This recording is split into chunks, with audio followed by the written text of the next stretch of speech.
I have social anxiety, and in this video, I'm going to tell you how I deal with it and how I try to push it out. And hopefully, it might help you guys to figure it out how to do it yourself. This was not the original intro for this video. The original intro is coming up. I didn't realize I was doing a painting about social anxiety and dealing with it until afterwards. I have this thing that I do that I've been doing for months, and it helps me out, and hopefully it can give you guys ideas to help you out too. I have a question for you.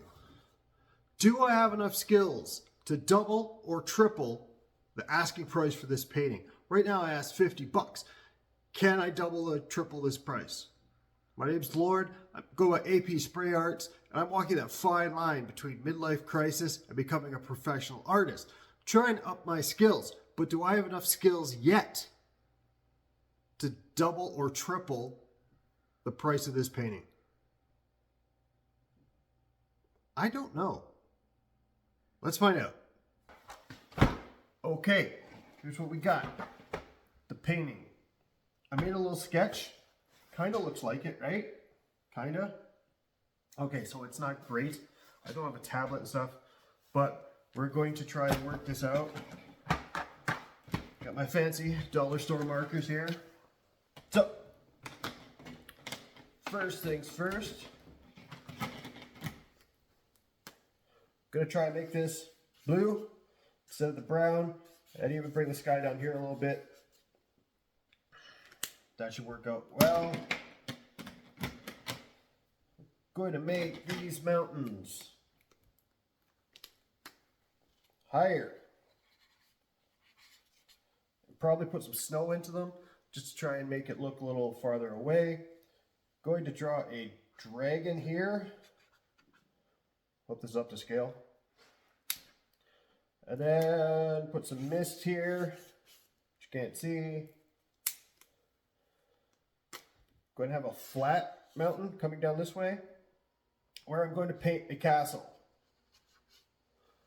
Probably going to do that with acrylics, just to try to make it a little different. A little more mist in here, so I'll probably have to get rid of these trees somehow. I'll figure that out. And I'm going to put another mountain here. This mountain's going to have trees on it, little hills here, so it's going to be a little different, a little path coming through. And then these guys, I'm probably going to repaint with acrylics, paint them a little bit different, and we'll see how that goes. Wish me luck. So I believe I've had anxiety my entire life, though I didn't really recognize what it was until around when I turned 50. And I don't even want to say I had bad anxiety, because around when I turned 50, I joined Facebook groups of people with anxiety and realized I don't have it as bad as many others do.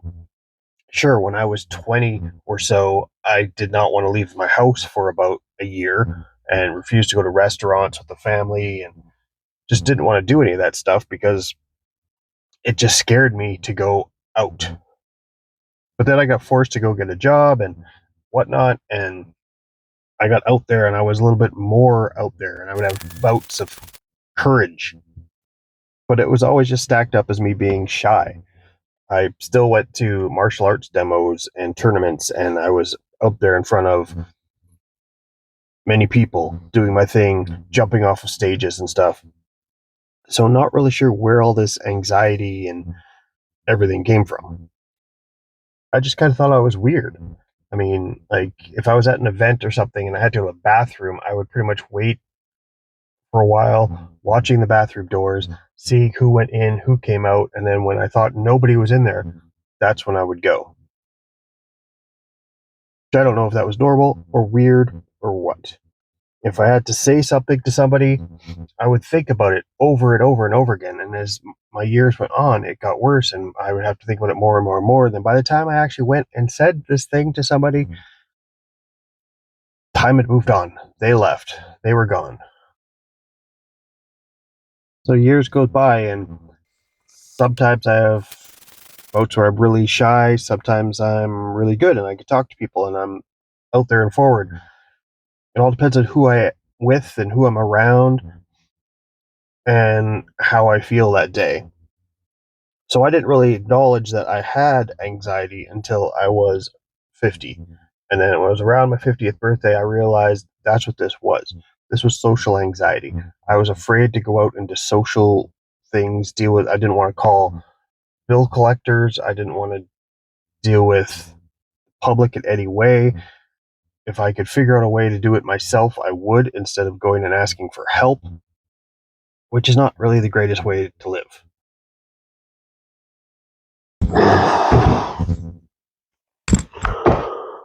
Okay, I'm going to take a break. I have a friend's birthday party to go to. Got to keep the fun stuff in with the serious stuff. I can't believe how different this painting already looks. Uh, I know I have some acrylic doing to get the castle going, and I haven't quite figured out what's happening with the guys down the front. I can figure that out. Got to put some greenery into the hills around the waterfalls and things, and try to make it look a little bit more 3D, I guess. But I think it's going out pretty good. I like my dragons. So I'm going to go have some fun. I'm going to come back, and I'm going to get to it. Okay, it's been a few days. To be honest, I needed some time to think about the bottom part, but it's time to get back at it. So as soon as I acknowledged that I had social anxiety, and that's what it was, I was able to take a breath. That was what I had. I put a name to it. There was something I could do to change it, and something I could work on. The important part there is that I had a name for it. I could say what it was. I had a target. I wasn't weird. I wasn't crazy. I just didn't like people. I'm still going to tell you what I do to try and get rid of it, but the important part was putting a name to it. It's like when you watch a scary movie and you never know what the thing is that's out there after you. What's going to jump out and scare you? You have to put a name to it. Once you put a name to it, it's not that scary because it becomes something that you can actually take on. Now, what I do to help subside the anxiety is going to sound silly. It's going to sound weird, and you're going to go, this doesn't work. But it does for me, so I can't really say it might for you. I'm a writer and I'm an artist, so I make things into characters. I have a good imagination and I can deal with that. So anxiety for me is like an ancient battle. So I made them all D&D characters. All of my good points and bad points, they became D&D characters, and I could put them into a battle in my brain before actually going to an event or having to talk to people. I said it was going to sound silly. Anxiety is that unknown enemy, the thing hiding in a far off castle. It's hard to get to, hard to battle. And with minions of dragons and barbarians and spies, it's ready to strike at any time. It's going to knock you down. It's going to put the fear into you. And to battle this powerful force, you need a good party of misfits and fighters who are going to stand up for you, who are going to do everything for you. So you have to create your warriors in your mind to get ready for battle. Okay, so next step, somehow try and clean up my mess and put in a castle and everything. So I got this stuff, matte medium, 1000, swears by it, and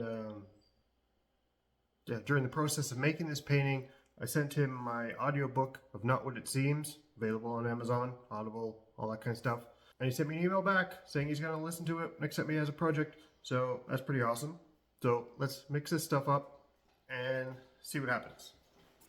Just a side note before I get on with my anxiety thing, I did videotape me using the matte medium, but I didn't have the camera in the right angle, so it didn't really see much of what I was doing.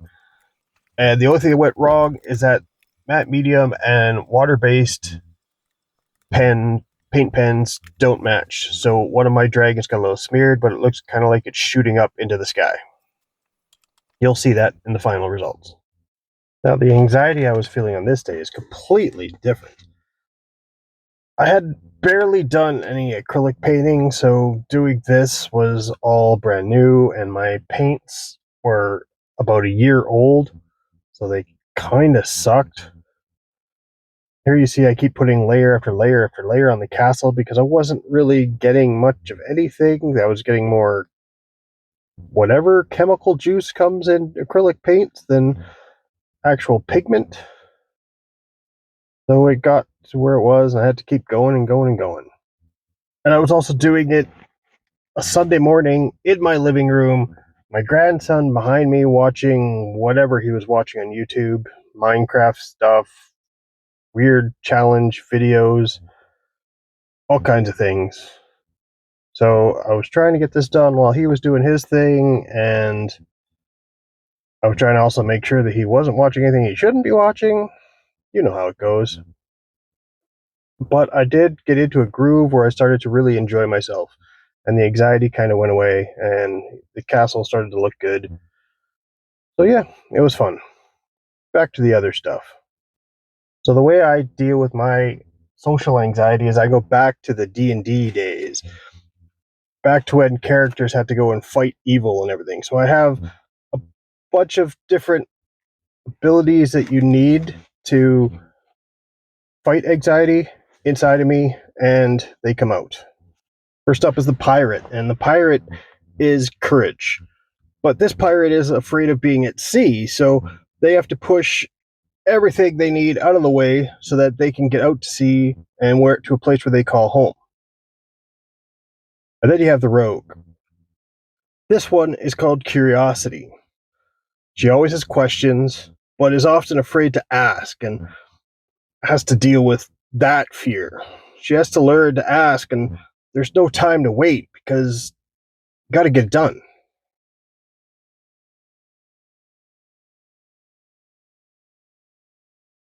Next, we have the mage. I call mine overthinker. He's always in the shadows preparing, he's reading books and studying, and he's a tricky one. Sometimes he'll protect you, but more often he'll betray you. And then we have Bold, the old warrior that will protect you if he can, but his weapons are old and rusty. He's very strong, but he's fragile and he's afraid, and he has to push himself to be what he was when he was younger, fearless. And in my head, I imagine them going to the castle and fighting anxiety. There we have it. It's done. Not too bad, not too shabby. I think I did a good job on it. There are some things I would change, but you know what? I did what I could do with what I know and what I can do right now. So thank you very much for joining me on the journey of this painting. Thank you very much for listening to my story. I hope anything I have said can help at least one of you. So let me know in the comments if you got anything from it. Even just a thumbs up to let me know that you are good. Like this video if you did get something from it. Subscribe if you haven't subscribed already. I'm probably going to do a lot more of these things where I talk about my own journey in anxiety and life and what I've learned in these 50 years on this crazy planet thing we got here. So for now, if you want to find any other ways to support me, check down in the description. But for now, let's look at the final shots. The four characters of courage, curiosity, overthinking, and bold must travel to the castle of anxiety. They must battle him, and in my brain, they fight and they fight and they shed blood, but they get through it, and they take me to where I need to be. I follow them, overthinking, courage, curiosity, and bold.